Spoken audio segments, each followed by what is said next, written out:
So I guess I should start with some background. My grandfather, Dad's side, passed away 3 years ago and left me a pretty substantial inheritance. Like, not buy a yacht money, but enough that I could put a down payment on my condo and still have a decent chunk set aside for the future.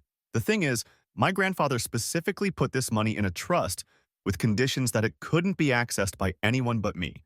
And even I can only withdraw limited amounts at specific times. There were reasons for this. My relationship with my dad has always been complicated. When I was 18, we got into this massive fight because I didn't want to work for the family business, a small construction company. After high school, I wanted to go to college instead. That night, he literally woke me up at 2 a.m., threw a $20 bill at me, and told me to get the fuck out of his house. My mom just stood there watching. Didn't say a word. He said I was dead to him and the family. I had to sleep in my car for 2 weeks before my friend's parents let me crash on their couch. I worked my ass off after that. Took out loans, worked 2 jobs during college, and managed to graduate. Haven't asked my family for anything in 10 years. My grandfather was the only one who kept in touch with me secretly. He'd call me on holidays, send me birthday cards. He saw how my dad treated me and didn't agree with it at all. Fast forward to last month. I get this weird text from my dad asking if we could catch up. I was suspicious AF, but agreed to meet him for lunch. He shows up acting all buddy-buddy like the past decade never happened. Then halfway through the meal, he starts talking about how the family business is going through a rough patch and how they might lose everything if they don't get an investment. I just nodded along thinking, here we go. Then he drops it. He wants me to sign over power of attorney so he can manage my inheritance from Grandpa to save the family legacy. Says it would only be temporary until the business recovers. I literally almost laughed in his face. I told him no way in hell was that happening. He got really quiet, which is never a good sign with my dad, and said, we'd talk about this again soon. A week later, my sister Joan calls and invites me to this family BBQ. Said everyone missed me and wanted to see me. I was still on guard, but thought maybe this was an olive branch or something. Big mistake. I show up at my parents' house and immediately feel something's off. Everyone's being weirdly nice, but also kinda tense. My uncles Todd and Colin are both there with their wives, all my cousins, even some extended family I barely know. My dad barely acknowledges me when I arrive. About an hour in, I'm grabbing another beer from the cooler when my dad calls everyone's attention. He starts talking about the family legacy and how the business that supported all of us is in trouble. Then he turns to me and says, Marcus here has the means to save everything, but he's refusing to help his own blood. I literally felt every eye turn to me. It was an ambush. The whole BBQ was a setup. My Uncle Todd starts going off about how the business put food on my table for 18 years, so I owe them. My cousins are nodding along. Even my mom chimes in saying I'm being selfish. My dad then announces to everyone that I'm sitting on money from Grandpa that should have gone to the whole family and I'm hoarding it while they might lose their homes. I tried to explain that the trust has specific conditions, that Grandpa set it up that way on purpose because he knew Dad would blow through it, but they weren't listening. My Aunt Cynthia actually called me a thief, a fucking thief for not giving them my inheritance. They started closing in around me, everyone talking at once. My dad kept saying I needed to do the right thing and sign the papers he had already brought to the BBQ. Who brings legal documents to a family BBQ? My Uncle Colin got in my face telling me I was destroying the family. I decided I'd had enough and said I was leaving. That's when shit got physical. My Uncle Todd tried to grab my keys out of my hand saying I wasn't going anywhere until we sorted this out. I yanked them back and pushed past him. My dad blocked the door and said I was a traitor, that I'd regret this, that I was nothing without the family. I literally had to shove past him to get outside. My cousin was standing by my car like he was guarding it or something. The whole family followed me out to the driveway, still yelling. My mom was crying, saying I was breaking her heart. My dad was red-faced, screaming that I owed them everything, that without the family I'd be nothing.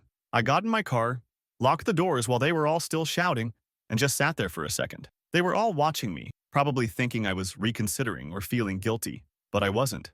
I was thinking about my grandfather, about how he'd warned me this might happen someday, about how he'd told me what my dad did with the money from selling the lake house years ago, about the documents my grandfather had given me before he died.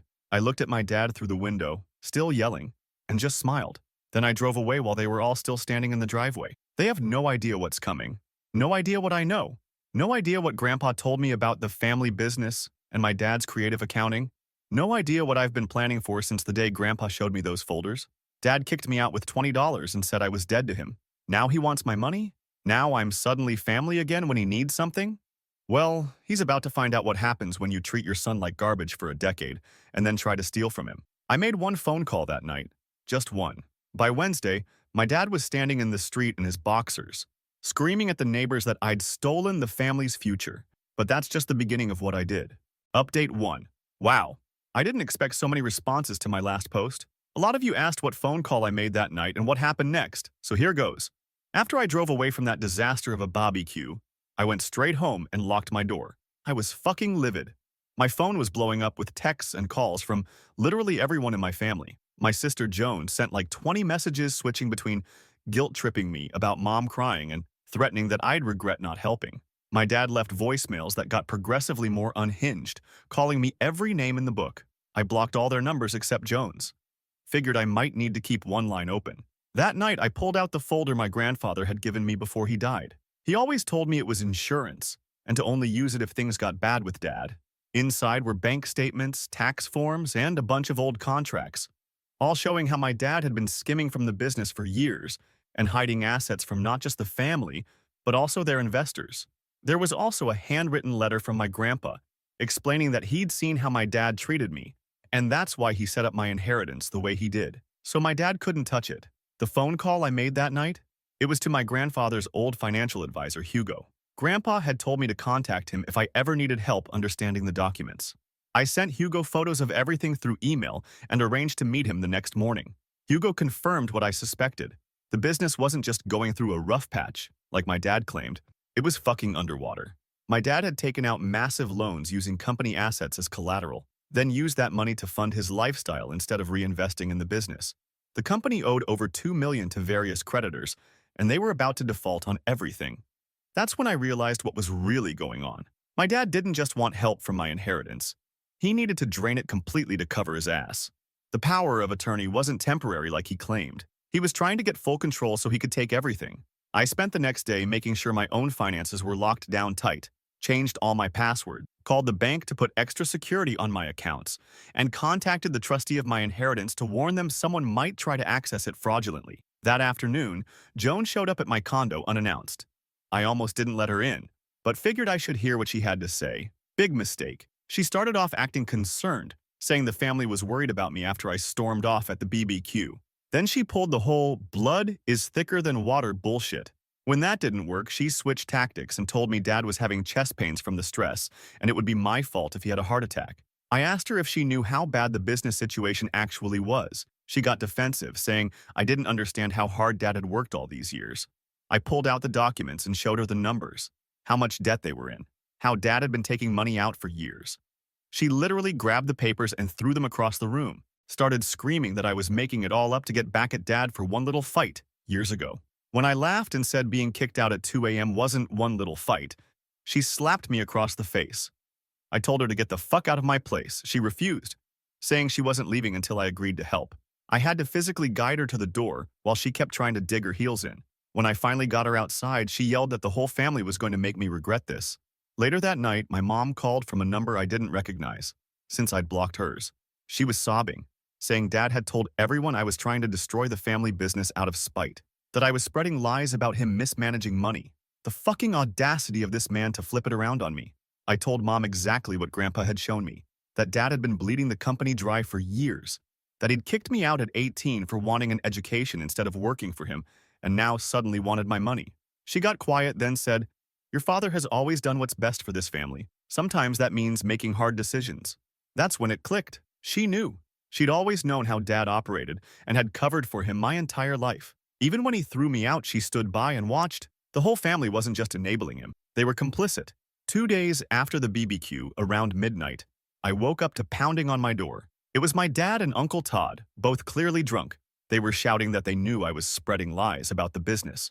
My neighbor across the hall opened his door and threatened to call the cops if they didn't quiet down.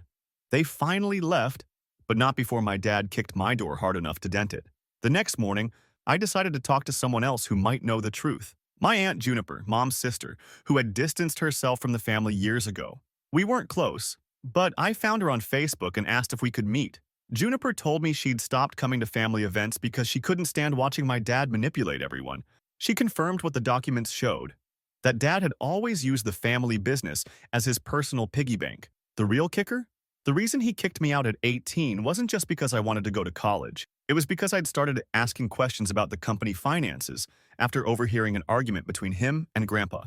That afternoon, I got an email from Hugo with even more information. He'd looked into the business's current situation and discovered my dad had recently tried to take out another loan using falsified documents claiming the business was profitable. The loan was denied, which is probably when he hatched the plan to go after my inheritance. I spent that night putting together everything I had learned. The next morning, I made a series of calls to people my dad had no idea I knew about. Old business partners, suppliers, and yes, some of the creditors who were owed money. By that afternoon, my dad was already feeling the pressure. Joan called in a panic, asking what I had done. Apparently, Dad had started getting calls from people demanding immediate payment. One of the suppliers had shown up at the office refusing to leave until they got their money. That's when my dad made his biggest mistake. He called and left me a voicemail threatening to sue me for defamation and interfering with business relationships. Said he had already talked to his lawyer and was going to take everything I had. So I made one final call to the person my grandfather had specifically mentioned in his letter, someone who had documentation of all my dad's financial misdeeds going back 15 years. That was the day before my dad ended up screaming in the street in his boxers. But the real fallout? That was just beginning. Update 2. So many of you have been asking for the finale of this clusterfuck, so here it is. The day my dad ended up screaming in his boxers and what happened after. I agreed to meet them at the office the next morning. I wasn't stupid, though. I recorded everything on my phone and I told Hugo exactly where I was going and when to expect me back. I even texted my boss saying if I didn't check in by noon, something was wrong. When I got there, I immediately knew something was off. The parking lot was almost empty, which was weird for a weekday morning. Inside, the receptionist's desk was abandoned. The place felt like a ghost town. I found everyone in the conference room. My dad, mom, Joan, both uncles, and to my surprise, my cousin Ethan. They all went quiet when I walked in. Dad had this folder in front of him that he kept tapping with his finger like it contained nuclear launch codes or something. I stayed standing near the door. No way was I getting cornered again. Dad started with this whole speech about family legacy and how everything he'd done was to provide for us. How disappointed Grandpa would be to see me destroying what he built. I let him finish his bullshit before I said anything. Then I asked him flat out, how much money had he taken from the business for personal expenses over the last 5 years? He turned red and said that wasn't relevant. I pulled out my phone and showed them a spreadsheet Greg had sent me, itemizing over $800,000 Dad had siphoned off for everything from vacations to his boat to Mom's jewelry. Mom looked genuinely shocked. I guess she knew he used company money sometimes, but not the full extent. Uncle Todd tried to brush it off, saying, all business owners do that kind of thing. I pointed out that's literally embezzlement and tax fraud. Then Dad changed tactics. He slid the folder across the table and said it was one last chance to do the right thing. Inside was a document that would make me a partner in the business in exchange for an investment of my inheritance money. The partnership agreement gave him controlling interest, of course. I laughed and asked if he seriously thought I'd sign that after everything. That's when he dropped the bomb. He said if I didn't help save the business, he'd tell everyone that I was the one who mismanaged everything. That he had documents showing I'd been involved in the finances despite not working there. I realized he'd been setting me up as the fall guy. I asked to see these supposed documents. He pulled out some papers with my signature on them, except they weren't my actual signature. They were clearly forged, badly. I took photos of them with my phone while everyone watched. Joan started getting agitated, saying I needed to stop playing detective and just help the family. Uncle Colin suggested maybe I should talk to Dad alone, which felt like another trap. I refused. That's when Ethan spoke up. He said he'd been going through the company financial records for the past few days and found a pattern of money being moved around to hide losses. He looked at my dad and asked why there were payments to an LLC in his wife's maiden name. Dad told Ethan to shut up, that he didn't understand business. I could see the family dividing right in front of me. Mom looked lost, like her world was crumbling. Uncle Todd was still backing Dad 100%. Uncle Colin seemed unsure who to believe. Joan was glaring at me like this was all my fault. Then Dad made his final play. He said he'd already talked to his lawyer about suing me for defamation and interfering with business relationships. That Grandpa's trust could be contested because he wasn't of sound mind when he set it up. That he'd make sure I spent every penny defending myself. I'd had enough of the threats. I told them I needed to use the bathroom and stepped out. Instead, I went straight to Dad's office. I knew what I was looking for. The original partnership agreement between Grandpa and Greg. Grandpa had told me there was a clause in it that Dad had never bothered to read. I found it in his filing cabinet and took photos of the relevant section.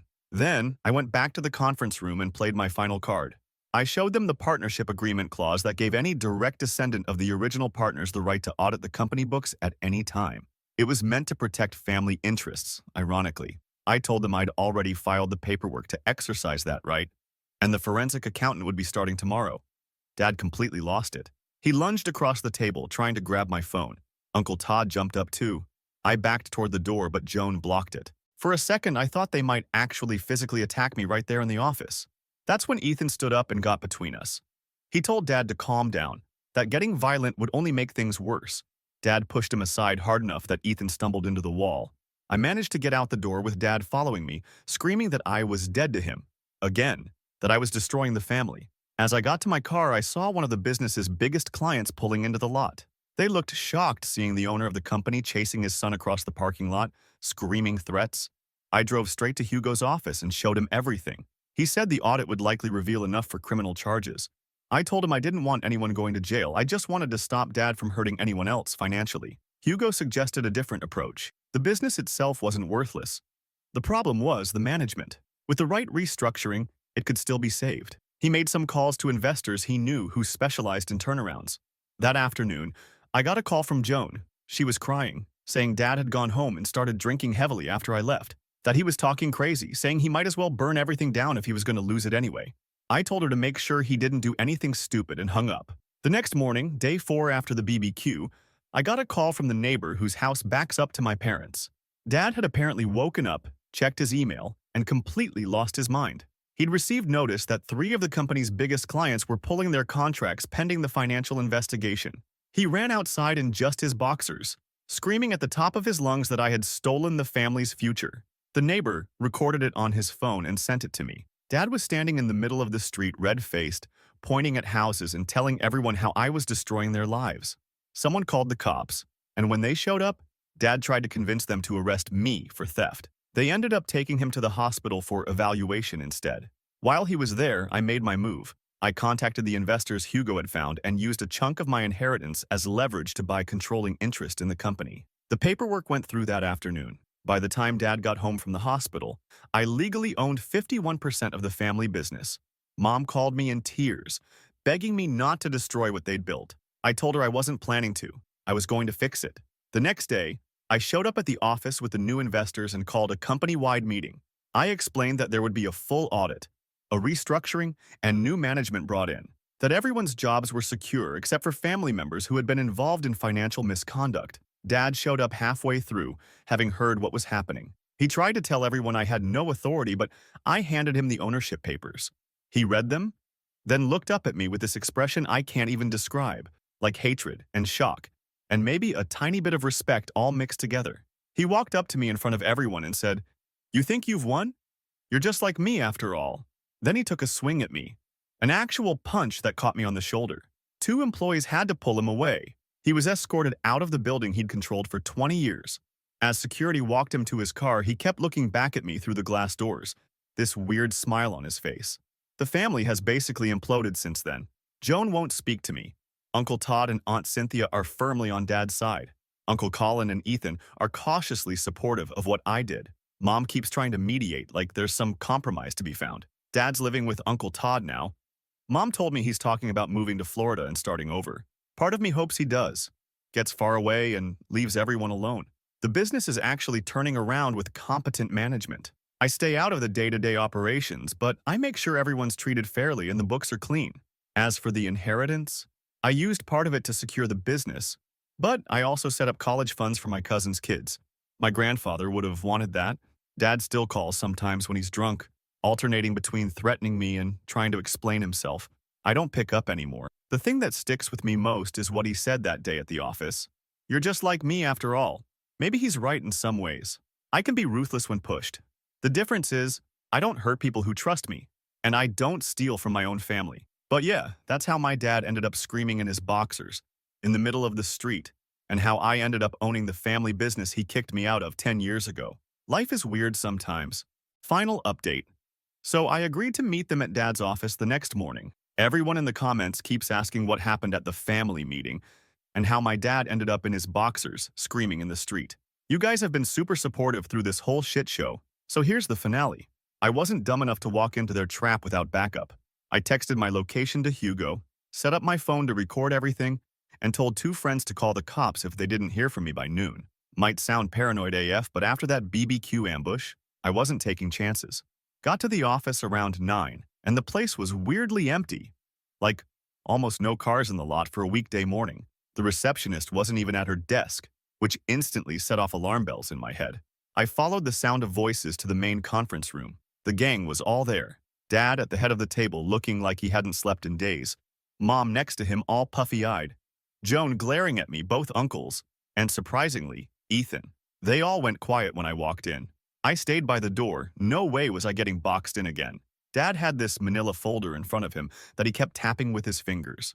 He started this whole speech about family legacy and sacrifice and blah blah blah. I let him ramble. Then he said he'd been reviewing the situation and wanted to offer me a solution that works for everyone. He slid the folder across the table. Inside was a partnership agreement that would make me a junior partner in exchange for signing over most of my inheritance as an investment. The kicker? He'd still have controlling interest, and there was this clause saying I couldn't audit the books without his approval. LMAO, the fucking audacity of this man.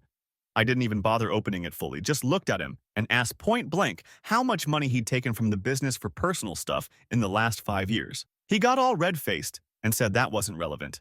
That's when I pulled out my phone and showed them a spreadsheet Greg had sent me.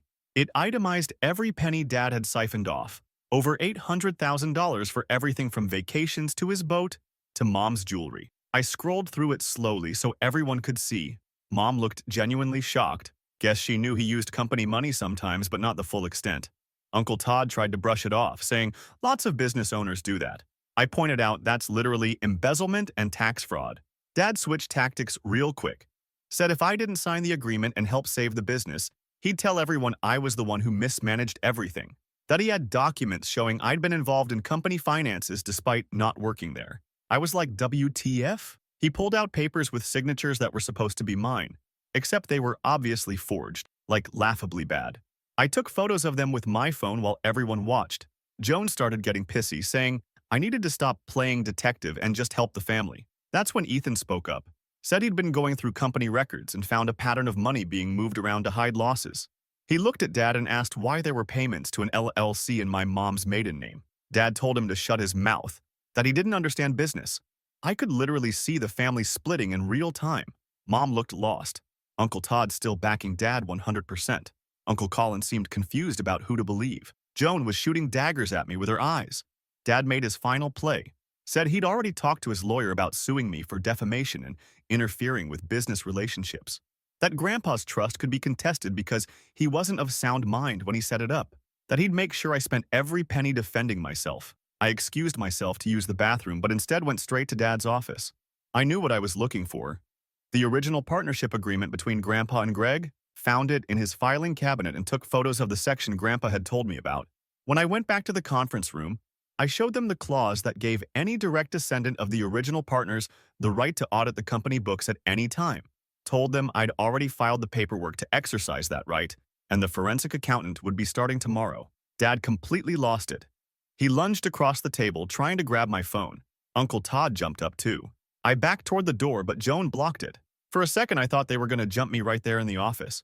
Ethan stepped between us and told Dad to calm down. Dad shoved him hard enough that he hit the wall. I managed to get out the door with Dad chasing me through the office, yelling that I was dead to him. Again, LOL. And that I was destroying the family. As I got to my car, one of the business's biggest clients was pulling into the lot. They looked shocked AF seeing the owner chasing his son across the parking lot screaming threats. Not a great look for the company, you know? I drove straight to Hugo's office and showed him everything. He said the audit would definitely reveal enough for criminal charges. I told him I didn't want anyone going to jail. I just wanted to stop Dad from fucking over anyone else. Hugo suggested we take a different approach. The business itself wasn't worthless. The problem was the management. With the right restructuring, it could still be saved. He made some calls to investors he knew who specialized in turning failing companies around. That afternoon, Joan called me crying. Said Dad had gone home and started drinking heavily, talking about how he might as well burn everything down if he was going to lose it anyway. I told her to make sure he didn't do anything stupid and hung up. The next morning, day 4 after the BBQ, I got a call from my parents' neighbor. Dad had apparently woken up, checked his email, and completely lost his shit. He'd received notice that 3 of the company's biggest clients were pulling their contracts pending the financial investigation. He ran outside in just his boxers, like literally just boxers, and started screaming at the top of his lungs that I had stolen the family's future. The neighbor recorded it on his phone and sent it to me. Dad was standing in the middle of the street, red-faced, pointing at houses and telling everyone how I was destroying their lives. Someone called the cops, and when they showed up, Dad tried to convince them to arrest me for theft. They ended up taking him to the hospital for evaluation instead. While he was gone, I made my move.